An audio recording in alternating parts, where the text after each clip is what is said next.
Hello and welcome to the second of our two Q&A sessions with Badminton Ireland.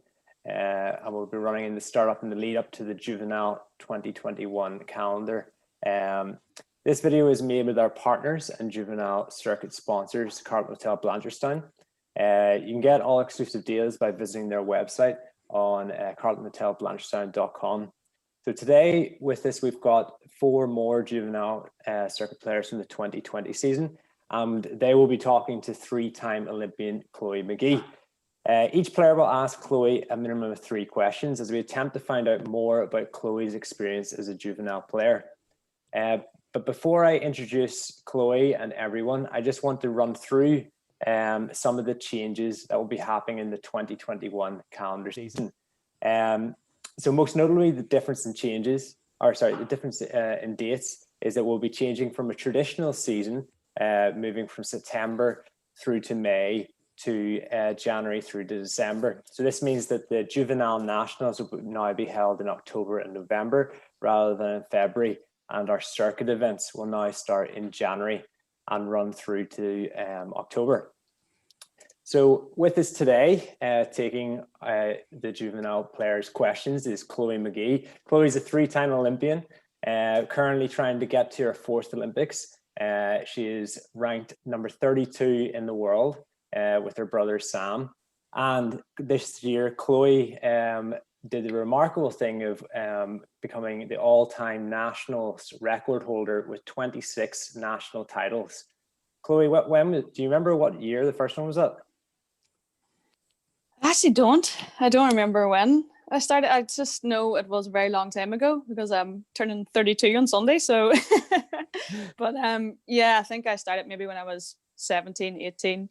So quite a few years ago. Quite a few years. And she was part of the team that was in the European Games, and she's won European bronze medal in championships with her brother Sam in 2017, and then European Games bronze medalist in 2015 and 2019.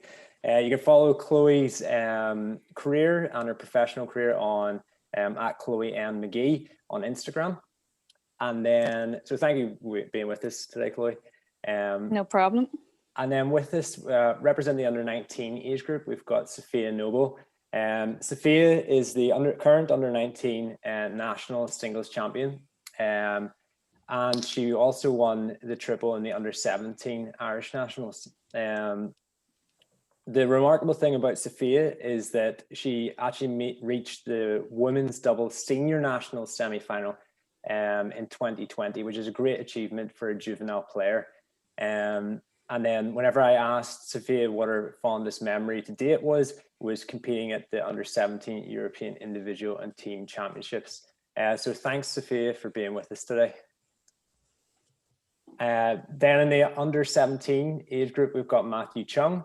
Matthew is the under-19 national singles champion as well. He is also the under-17 triple winner with the singles, boys doubles and mixed, both in 2019 and in 2020. And in the 2018 under-15 Irish Open, he won the singles and boys doubles.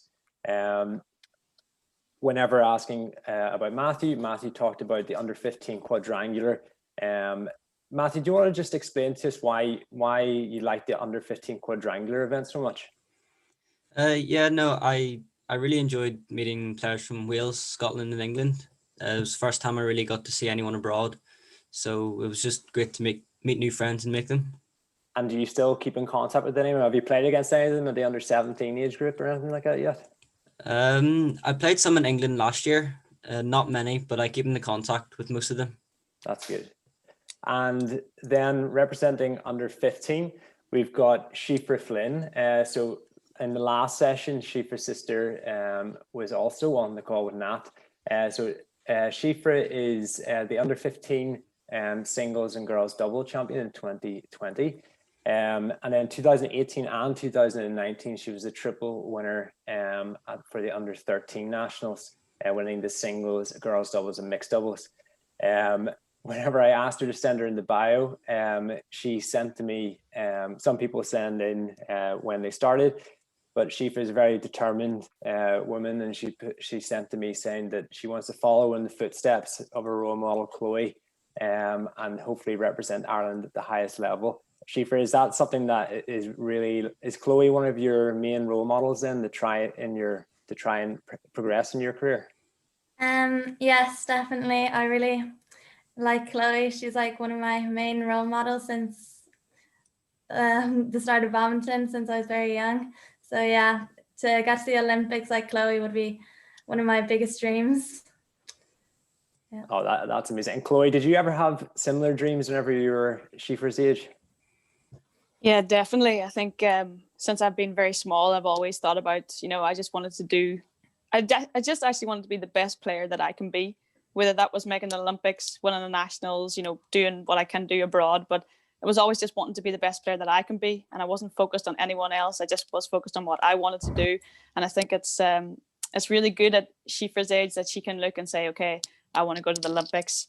But she also has to look and be like, okay, I want to go and enjoy the process to get to the Olympics. But I think she's got such a big talent, and she has every chance to do it if she keeps her head down and works hard. And finally with this, we've got from our under 13 is Jeffrey Rong. Jeffrey had an amazing year in 2020. He's the under 13 national champion, both in the singles, boys doubles and mixed.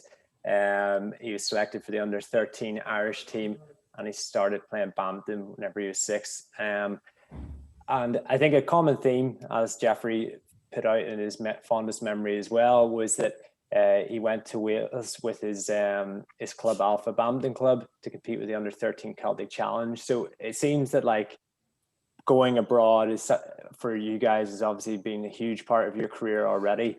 So Jeffrey, what was that like, so young, to be able to go across and play badminton with people from other countries? It was good. Like I went and made new friends from like Wales and Scotland, and yeah. That's good. That's great. So what we'll do now, we can see everyone. Okay. So what we're going to do is we're going to just go through a couple of the questions that you guys have. But first of all, I just wanted to ask Chloe, obviously, last time I was talking to you, you just broken Yvonne Kelly's Irish national record with 26 national titles, and you talked about using that event to prepare yourself for a big run up to the last stages of the Olympic qualifications events. Then we had obviously the big break with COVID-19. We recently just returned to competition there a few weeks ago. Do you want to bring us through what the last 9 months have kind of been like, and has it changed any of your goals going forward in 2021? Yeah, well, I think for everyone, the last while has been crazy. It's been different, and it's definitely put a big stop on the badminton circuit and the badminton world. And, as you said, now we're starting to get back a little bit. So Sam and myself traveled to Denmark. A couple of the guys went to Germany and Portugal as well, but we just traveled to Denmark, a one-off tournament. So as you can imagine, with COVID, everybody's taken really high precautions, and, we don't want to let COVID come into our centre. We've been lucky to be able to train in a bubble. So we're all in a very safe bubble and we're training together. But outside of badminton, what we can do is very, very limited. So everyone is asked to restrict their movements as much as possible.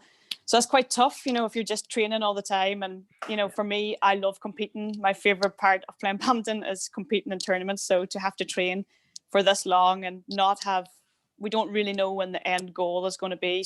We hope it's going to be January, but you don't really know. So yeah, it's been really, really different. And, we were discussing this off whenever we were chatting before, but I was saying, for young players, it's actually a really good opportunity because they get to get a block of training in. And for these young guys that are on this video and other ones, it's such a good opportunity because they get this long period to work with the coach and to come in. I know at the minute that these level 5 restrictions, a lot of people aren't able to train, but when it comes back around, they will be able to get in and get training. Whereas for someone at my stage of my career, I think I just want to be playing tournaments, and I want to be out there giving my best, what I can develop at this age. Of course, you can always learn, and every day I'm in trying to better myself, but it's limited. So I want to be competing. It has been tough. It's been really hard to keep motivated, But yeah, you just have to do your best with what's happening, and everybody's suffering the same. So but I actually really am so happy to see that all these players on this call, every one of them said they want to play abroad.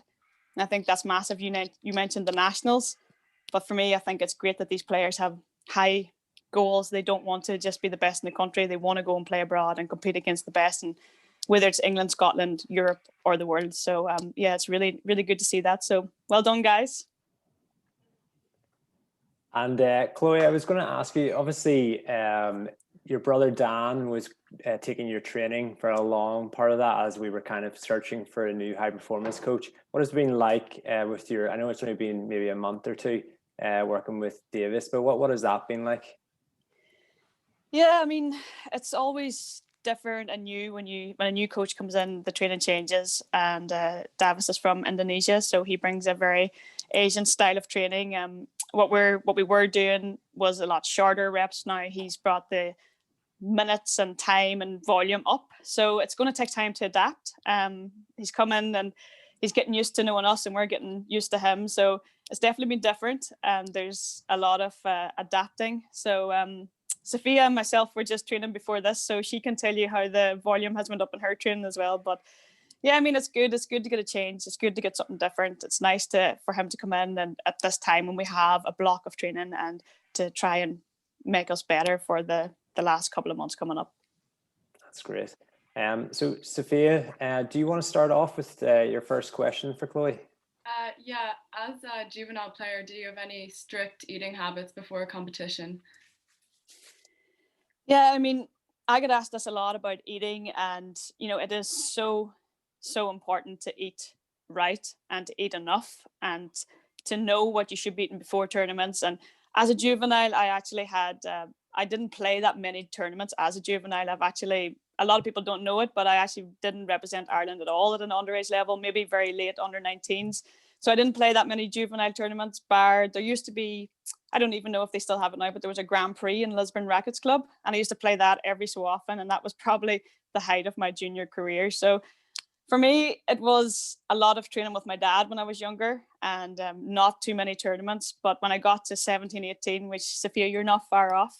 So when I was a singles player, I followed a very strict diet, and I worked with a nutritionist for a long time to work out what I needed to be able to train for long periods of time. Because if you want to be a good singles player, you're going to be training a lot and a lot of hours. And one of the biggest mistakes I actually made when we had our former coach come in, Erwin, I underate. I didn't eat enough, and I was training a lot of hours and not eating enough. And what happened was I crashed and I got sick and I lost a lot of weight. And there was one Christmas I actually spent Christmas Eve in Nowdock because I was so dehydrated and just didn't know my body wasn't functioning correct at all because I was completely under eating.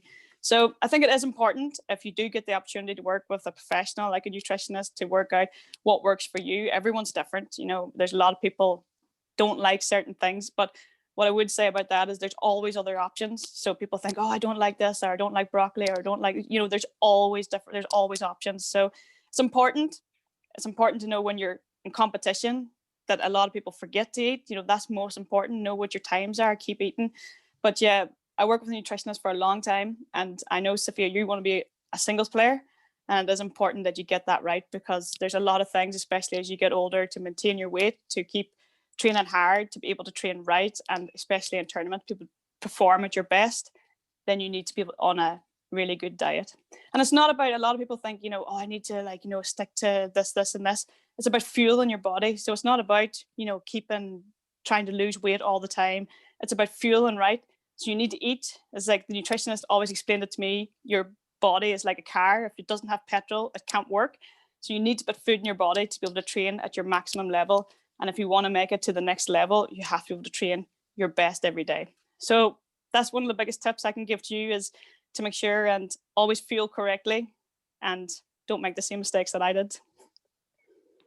And then Chloe, see, whenever you are in other countries and you're obviously going country to country, and there's obviously different cuisines and different foods that are available, do you ever find that difficult to find the right nutrition for yourself? Yeah, I do.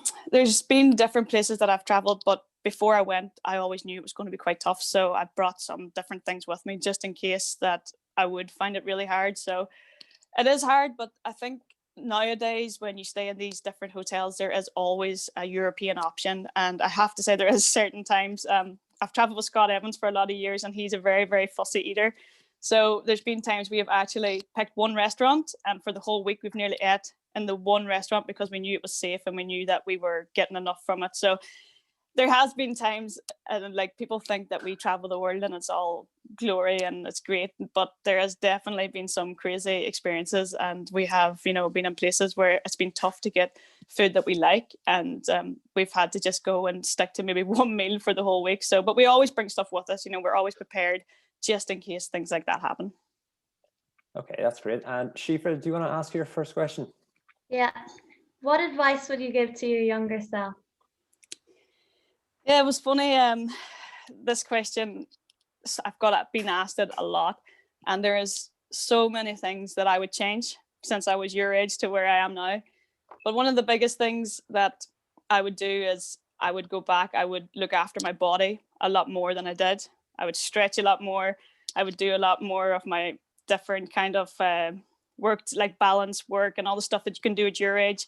Because now at my older years, I'm definitely suffering a lot more with small niggles and different things from just not doing enough of these small things to keep your body in good shape at those when I was a teenager and in my 20s, and I really should have been doing a lot more. So, you know, there's a lot of rehab, there's a lot of things that you can do, and it's about looking after your body is so important from a young age, and it will really, really help you in your later years. And if you don't, you're going to get a lot of injuries and a lot of small niggles, and all that does is prevents you from training your hardest. So that's one thing. And the other thing is I would actually try to enjoy it a lot more. When I was younger, when I grew up, there was no national centre. There was nothing really to go to kind of get advice and to get what I was meant to be doing. And I didn't really enjoy it as much as I should have enjoyed it. I was always thinking about the end result and thinking about getting results and how to do this and how to do that. Whereas really I should have enjoyed it and enjoyed the process, and just know if you train your best and you train your hardest and you do everything right, the results will take care of themselves. That's the most important thing, is just to enjoy it. You know, there's a lot of people go through training and they end up hating it because they just train so much and they don't enjoy the process. So really do enjoy what you do, enjoy competing, enjoy getting out there and giving your best against the other players. Brilliant. Matthew? Yeah. When you were a juvenile, what was the most important aspect of your training that got you to where you are now? Yeah, it's a good one. Actually, it's probably another thing that I would change. Now, when I look back at my juvenile years, I would have worked a lot more on my technique. And, you know, my technique, I've had okay shots. And when I watch videos of myself, I always think if my shots were better, I could have got to a better level of my singles. And it's something I think as juveniles, they always try to be like, you know, really physically good and doing everything, you know, physical. Your footwork and your technique is so important at this age. If you can get that right and you're moving well and you're hitting good shots that you can hit to any corner in the court, that is going to stand to you so much when you get to the senior level, because the easiest thing to develop is your physical. So looking back, I would have did a lot more technique, but what I did do, and I think coming from a very small town, growing up in a one court hall, you know, I became very driven and I was really good at getting a lot of shots back and keeping a lot of shots in the court, and I became very strong. And that's one thing that helped me a lot throughout my whole career, as I was always just really, really worked hard to get everything back and to really become a player that was hard to beat. So if people were going to beat me, then they were going to have to work really hard to do it. And I think that's one of the traits that definitely stood for me. But if I was to give advice to juniors, I would say work hard on your technique and work hard on your footwork, because those are the things that you need to get to the really high level. And see, Chloe, obviously at the moment, whenever you were training and you were like, say, 10, 11, 12, 13, 14, 15, you wouldn't necessarily have had all the abilities to use, say, like technology and things like this. And there's obviously a lot more research out there in terms of rehab and stuff like that. Would you be encouraging juvenile players to try to use video analysis or the streaming that is available to try to look at how their game is against an opponent? Yeah, definitely. I mean, one of the biggest ways that you can learn is by watching badminton. I mean, I have a lot of players that I love watching, and even when I grew up, especially like singles, and even now in my mixed career, like I watch certain players, and that's how I picked up a lot of the shots that I did in my game. I just wanted to play like them. And even watching yourself, you can see, okay, well, I'm not doing that well, or maybe I could do this better, or you get a vision in your head, and when you can see it in your own head, and then when you go into training, it's so much easier because you have it already in your head. So definitely watch loads of badminton, watch yourself, watch your favorite players, watch all the top players, how they're moving to certain corners, what shots they're playing, why they're so good. And then I can promise you, you'll get this picture in your head that you want to do that. And that is one of the biggest ways to learn. Jeffrey, do you want to ask your first question? How do you like endure longer in your games? Well, Jeffrey, I don't think me and you've ever met. The other guys, I've trained along with them all, so it's really good to see you here tonight. But yeah, it's one of those things. It's different for everyone, but for me, every time that I prepare for a tournament, I prepare the best that I can. I do everything that I know that I need to do. When I get to the second or third game and it's really, really long, I know that I've did everything and I have the fuel in the tank to last these matches. And then when it gets down to these big points, I always take it 1 point at a time. So even if it's 17-18 in the third or 18 all, we're always thinking about just 1 point at a time, 1 point at a time. So if you think about trying to get to 21 in the third and you're really, really tired, that's not going to work. So you just have to think about this 1 point, give everything for this 1 point, then the next point. And you never know what happens. When you start winning points, then you get up again and then you're tired. You don't feel as tired. But if you start thinking about 4 or 5 points ahead, then you just start thinking, oh, I don't have the energy for this. So you need to just think when you get to these big moments, just 1 point at a time, 1 point at a time. And those small things, if you just think about that 1 point, then you start to get your energy back because you think it's just this 1 point. So that's the best thing that I can tell you. Don't be thinking about 21. Think about the moment that you're in, deal with this point, and then get to the next. And Chloe, you were saying that like you were playing more competition, especially international, towards the latter half of your teens. Did you ever play, like a lot of these guys are playing 3 events within one day? Would you have ever done that whenever you were playing juvenile? Yeah, I would have. Like I nearly always played singles and mixed, just simply because I've always had a mixed partner. There's no one really that I played ladies doubles with. So yeah, like when I went with maybe the under-19 Irish team, I would have played whatever they asked me to play. Like I do love playing ladies doubles as well, but it's just singles and mixed has been just the 2 events that I've nearly played everywhere I've went since I've been young. But it is tough. It's tough to play 3 events. There's no doubt about it. But I think when you're young, especially Jeffrey's age, it's good to play all these events, because whether you want to be a singles player or a doubles player, if you get your singles skills, it can help your double. You get your double skills, can help your singles. So they all match in. And I think it's, if you're 11 or 12 or 13, it's good to play these events. And then when you get a bit older, you can figure out, where you want to be and what you want to do with your badminton career. That's great. Sophia? How many gym sessions do you think a junior player should be doing every week? So when we say gym sessions, I don't think, obviously I'm not a professional weights trainer, but, at your age, and especially these guys' age, lifting weights is not really where you should be. But there is a really good session that you can do. It's all body weight and working on the muscles in your feet and the muscles around your ankles and building up your body with body weight exercises. I know when I played singles, I did it with Shan Williams, did it with me for a lot of years. And we built up, it was just different jumps on soft mats and different exercises to build up your feet, to build up your ankles, to build up all your muscles. So when you go into senior badminton or when you're ready to go into weight training, that your body's already strong. I think if you that session, I know Badminton Ireland, they have connections with it. So any of you can ask them. But twice a week, if you can do that twice a week, I think that's really, really going to stand to all of the juvenile players, because a lot of the common injuries in badminton are around your ankles, your knees, your hips, your shoulders, your elbows. So if you can get all these things and you build yourself up from a young age, then you definitely decrease the risk of getting injured as you go into your senior career and your training volume goes up. So I don't think weights training is for juniors, but I think that these sessions of body weight training is really key to getting you strong for the next level.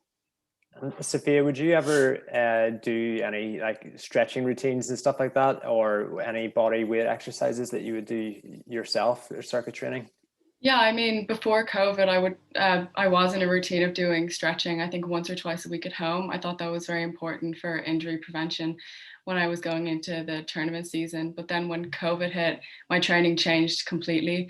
So I had to increase the volume of my, cardio work and that type of training because there wasn't really any other alternative. But I think all the time during my training, I try to factor in some stretching element because it's really important. Yeah, that's great. Siofra, do you want to go on to your second one? Yeah. What was your typical training week when you were 13 years old? So when I was 13 years old, I think I loved playing badminton. I actually loved all sports. When I was 13, I would have been playing everything. If I could be out every night playing sport, I would have been out every night playing sport.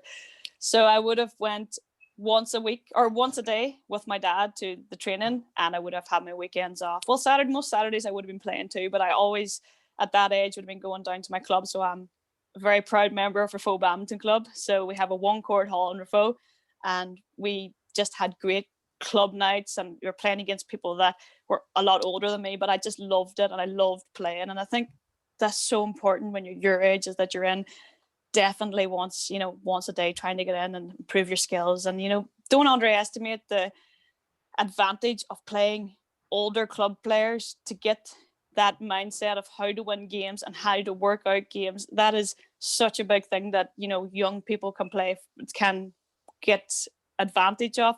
I played for a lot of years against people, my dad and different ones in our club, and I think the biggest thing that helped me is I was able to work out how to win games from a young age, and I was always just getting the shuttles back, trying to work out how to win them. And that, don't underestimate that. So if you haven't got the opportunity to go to the academy or go to these different things, go in and play games. Why not? That's how you learn. It's a really, really good way to learn. And Chloe, when you were going down and training, how many days a week would you be in sort of game-like scenarios, and how many would be, I suppose, in training or like non-competitive scenarios? Now, or when I was a juvenile? When you were a juvenile.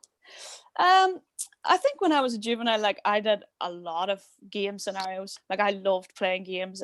We did have a coach that came in every so often to help us with our technique, and I did different squads where we were doing a lot of just training and not really game stuff. But when I was at home and in the club, most nights we would always end with games, and I loved it. That's what kept me interested, was always competing. And I've never been someone that has really enjoyed training. Like I do it because I know I need to do it, but I enjoy competing and I enjoy playing games. So nearly every night we would end with some kind of game scenario. And it doesn't have to be games for 2-3 hours. It can be just a couple of games. That I always did it. And I think it's such a big thing to get in and play against anybody, play against different players, get different styles, see what anyone can bring to the court. So it's good.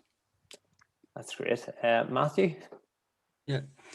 What event in your juvenile career was the most influential or memorable, making you decide to pursue a career in professional badminton?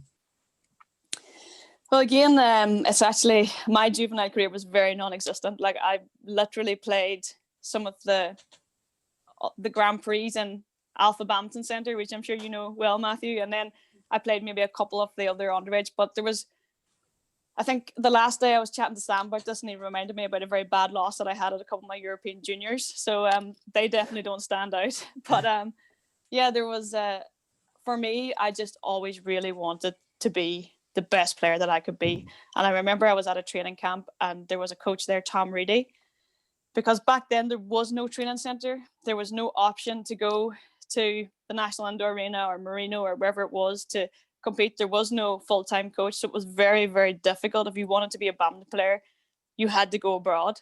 So from 17, 18, I had to decide to leave and go to Sweden or to stay in Ireland. And really, I would have been no kind of badminton player. So that was tough, especially when you're in a juvenile and you haven't really done anything. I was always playing small tournaments. So there was a couple of players that I knew that were the best in the country at the time, and I was beating them at these smaller tournaments. So I knew that I had some talent, but I didn't know how good it was in Europe or how good it was outside of Ireland. So it was a big risk. But Tom, who was a really good mentor to me actually my whole career, and he gave me a lot of good advice, and he asked me to come to Sweden and train the club under him, and that he reckoned if I give it my best shot that I could make an Olympics. And from that, to me, that was the advice that and my dad was just like, yeah, definitely, no, if you've got a chance to make an Olympic Games, you definitely have to take it. So when I finished school at 17, before I even got my exam results, I was on a plane and straight to Sweden. And from there, that was on his word that I could make it if I put the work in.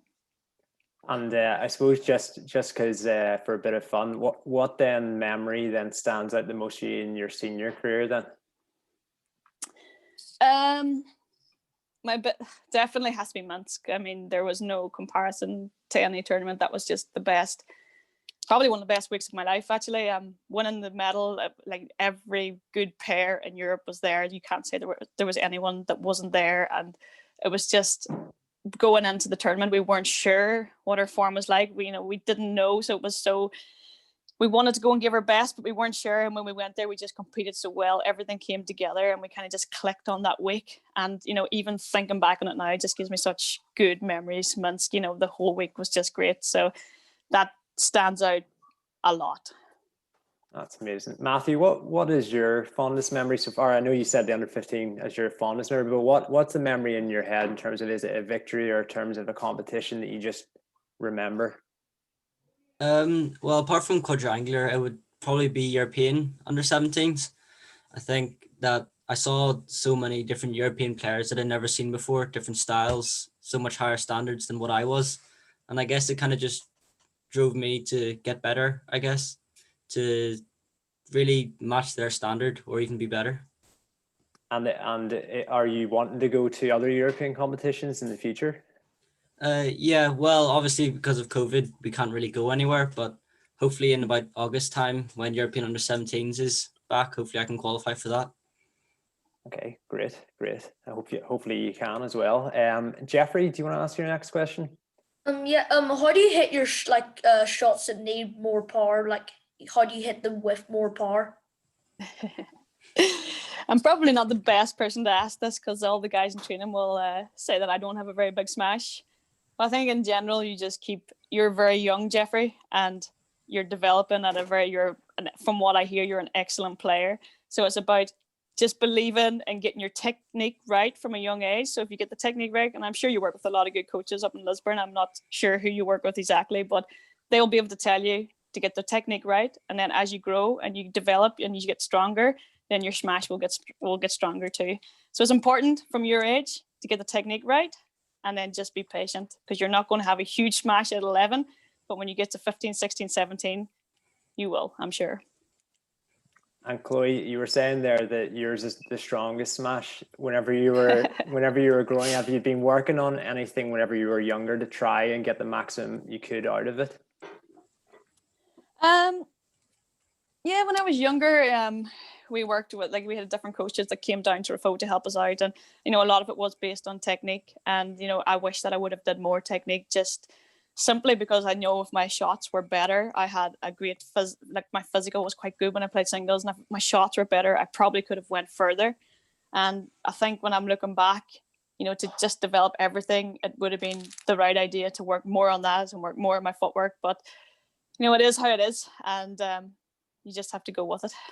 You were pretty successful, so I think you did pretty well. Sophia, what we'll do is we'll get on to our last round of questions. We've got about 10 minutes left or so. So Sophia, do you want to go on to your last question? Yeah, what was the highlight of your underage career socially or in terms of competitions? Yeah, so again, my underage career, I think I went to a couple of European juniors and I got to see what the level was, and I got to see how good the girls of my age were. And that was a really important part for me, because I got to see what I needed to do to get to the next level, and what I was doing definitely wasn't enough. And as I said to all you guys, is watching is so important. And when I went to these tournaments and I seen the way the Danish girls at the time were really good, the way that they were playing and the different shots that they were playing, even at this age, they were so physically good. I knew I needed to do more. And I knew that the pace that we were training at just wasn't enough. And it was such an eye opener for me. So I think for me, I can't really give you a highlight, but I can give you that those tournaments, the European Juniors, stood out a lot because it made me realize that if I wanted to get to the next level, or I wanted to be as good as these girls, then I needed to really push on with my training, and I needed to really change it up. So it's the same for you, Sophia. Like, you're a massive talent and you can go a very long way in your career, but it's important that you realize that you need to work hard and that these girls around you are definitely beatable. And don't be looking at these going, oh, I can't beat them, I can't beat them. Always play to win, don't play to lose. And I think that you have a great attitude like that. You're brilliant when you're in training and you're always listening. And, you know, I think you can go really far, and keep it up. Sophia, see, you've obviously been on the national circuit for quite a fair few amount of years, like from the you were in the under 13s as well, weren't you? Yeah. Yeah, under 13s right the way up. Do you feel like you've learned anything from playing, say, like Jeffrey is, whenever they're playing the under 13s, they're playing with the under 17s or playing at the same time, or if it's with the under 15s this year, they'll play with the under 19s. Do you think with a junior, a younger age group playing beside an older age group, that can help the younger players? Definitely. I think it's very inspiring when you're playing a competition and you know that on the other side of the hall there are seniors playing or players that are older than you. And sometimes, I remember when I was younger, I think I played an event, it was the under 15 nationals, and it was paired with the senior nationals. And I remember just wanting to improve the level of my game to impress the seniors and try to show off to them. And I think just by seeing them play, like what Chloe said, when you watch players, you try to raise your game to their standard. Even just by seeing them there, I'd pick up tips that I might use in my match at the same event. So yeah, it was really beneficial for me. Great. Siofra, you want to ask your next question? Yeah. Who or what motivates you to keep training and reaching your goals? A lot of things motivate me. I think one of the main things is I've always, from a very young age, I remember I went to Sweden and my coach at the time, Tom Reedy, said to me to write down a couple of goals that when I finish, that I would want to have achieved in my career. And one of them was I really wanted to win a European medal. It was a huge, at the time I thought it was completely impossible, that it would never happen. When I was 18, I wrote this down. But then going through my career, different things, I developed a lot more than I thought I would, and I could. And getting that European medal probably meant everything to me, but it was something that I wanted to do. And it was something that nobody else ever told me that they wanted me to do it. It was only coming from me. And I put down my goals. And for me, if I want to do something, then I'm very, very driven to do it. And I won't stop until, even if I failed, I won't stop until I've at least found out that I can't do it or I won't do it. But I will give everything to get to where I want to be. And I think that's so important, that you do it for yourself and what you want to do and what you want to do with your career, not what your dad or your mom or someone else tells you that, oh, you should do this or you should do that. Put down what you want to do. And I can guarantee if you genuinely want it inside yourself, you will do everything to get it. And that's what motivates me. I motivate myself because I know that no one else can motivate me to play badminton. It has to be for myself.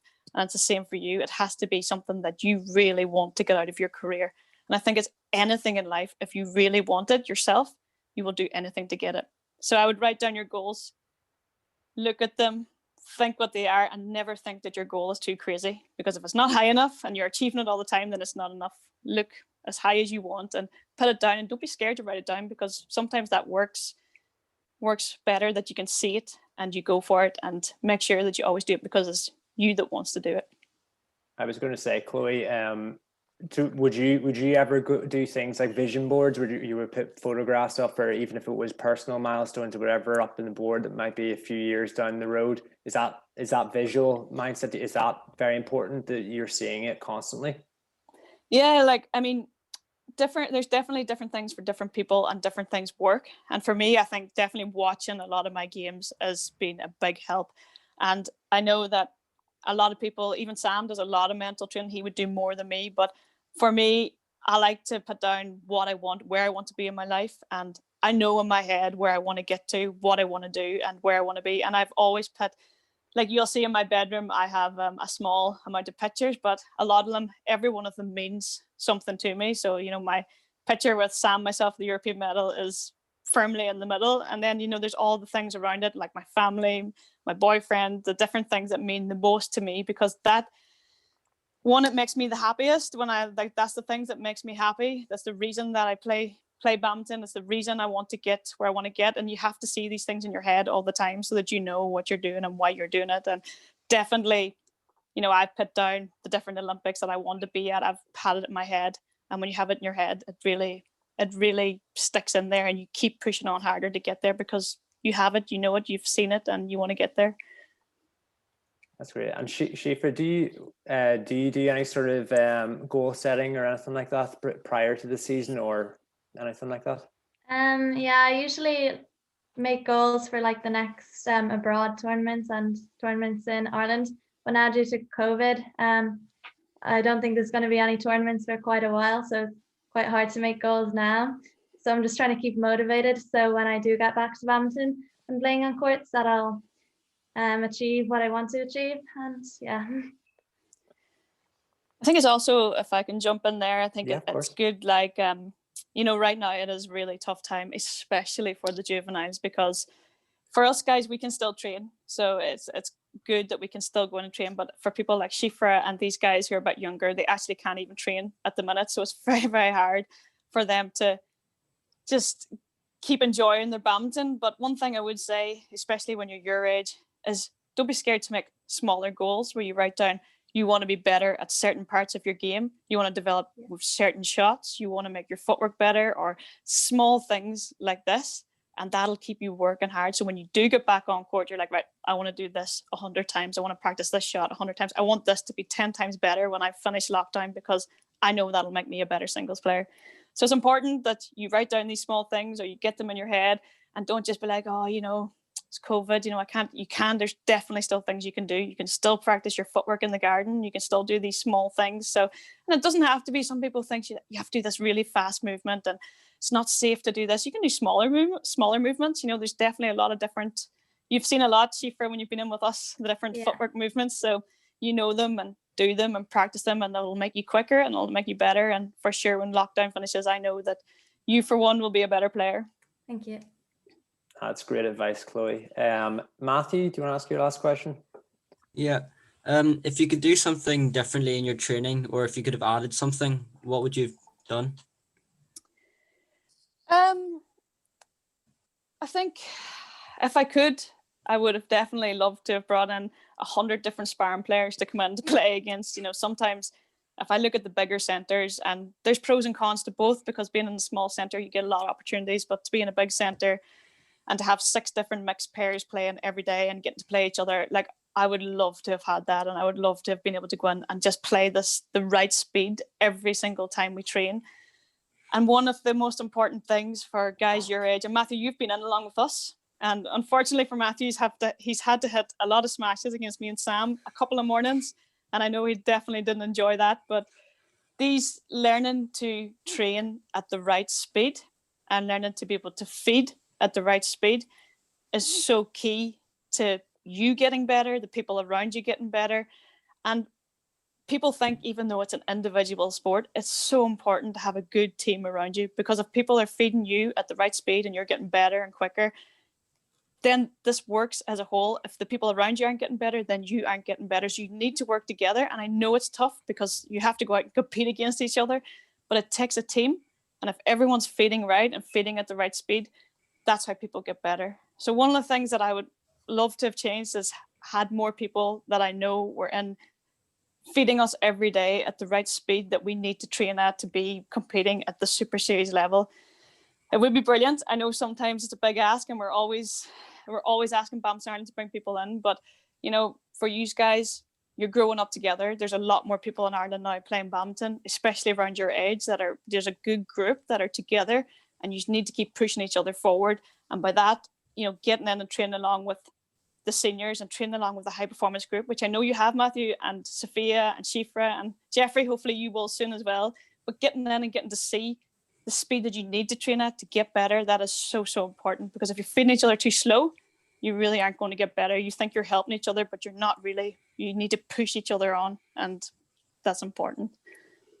And then Chloe, just going off the back of that, obviously venues are getting larger and larger and larger, and obviously this is affecting the speed of the shuttle. We can see like National Indoor Arena where the Nationals and a lot of these guys would be playing their Nationals at. And you were saying that you obviously grew up in a smaller hall that would have been probably a lot faster. Do you have any advice in terms of what the younger players should try and do in terms of coping with these bigger halls? Yeah, again, I always go back to this one with technique, but to play in these big arenas, as you said, it is hard. And even we still struggle when we go to Asia and the aircon's on and, you know, the shuttles are very slow. It is tough to hit the floor. You need to be able to play a lot of strokes and be able to have good quality on the shuttle. So again, it's coming back to technique. And I know we trained in Marino for a lot of years, which is a lot smaller hall. And just a couple of months ago, we moved to train in the National Indoor Arena, which is a much bigger hall. And it has taken us quite a while to adapt. But I think in the long run, it's actually going to stand to us a lot because it's definitely more like the European venues, the world venues that these guys want to try and play in. I know in the future, it's going to be getting medals in Europe that all four of these guys are aiming for. So to train the National Indoor Arena and to play the likes of the Nationals and get that experience, it's brilliant for them. So yeah, it's a lot more shots. It's a lot harder. It's physically harder. But yeah, just do the work on your technique. If your shots are sharp, then it doesn't matter what hall you play in. You'll always be able to play. Okay, Jeffrey, last question. How do you move quicker to and from a shuttle? Yeah, so again, you're quite young, Jeffrey, and I think one of the most important things for you with whoever you're working with is that you work on getting your footwork good and right. If you're moving the correct movement to each corner of the court and you keep pushing with your legs, that's the best thing that you can do. As you get older, you'll get stronger, you'll move faster. But it's important from your age is that you're doing all the movements right. That if you're doing it right, then as you get older, you'll get stronger, you'll get faster. But if you're not doing it right, then you can put yourself out of position a lot. So it's important that when you're working with your coach, ask the questions. If you're finding one corner hard, ask them, am I doing it right? Am I pushing out? And, you know, don't be scared to do the small footwork drills. These things that make your feet that bit quicker and that bit stronger to push. Those small drills will really help you on the court as well.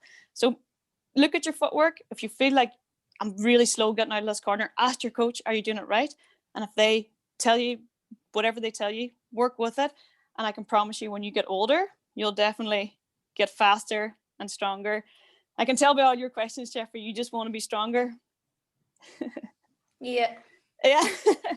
So give it time, give it time. I've heard that you're a fantastic player and technically very, very good. So, give it time and don't be scared that, when you're younger, do these things right. And if you're doing them right, I can promise you when you get older, it'll all get come together definitely the right way. So just stick to doing the right things, believe in what your coach is telling you.